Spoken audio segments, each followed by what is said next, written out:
ভাই আপনি কি করলেন? না না না,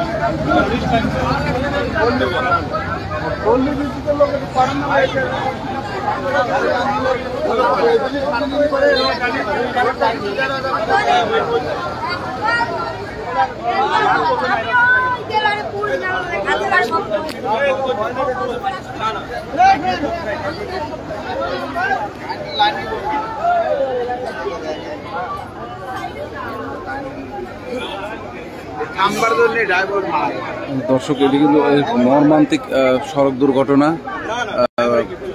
পাবনার বাঙ্গাবাড়িয়া, পাবনা সদরের পুষ্পপাড়া পাওয়ার আগে বাঙ্গাবাড়িয়া মোড়েই কিন্তু এই ট্রাকটি কিন্তু বাস বহনকারী ট্রাক ঢাকাগামী থেকে আসছিল। এই ট্রাক কিন্তু এসে ভ্যান, দাঁড়িয়ে থাকা ভ্যান পাশেই কিন্তু স্কুল বা কলেজ শিক্ষার্থীরা যাচ্ছিল, তাদের এই অবস্থা।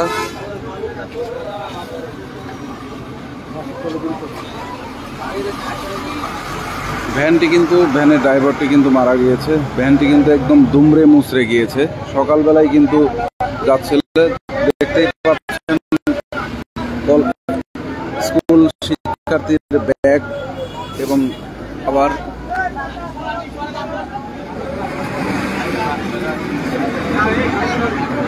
পাবনায় প্রথম এত বড় একটি সড়ক দুর্ঘটনাই বলা চলে।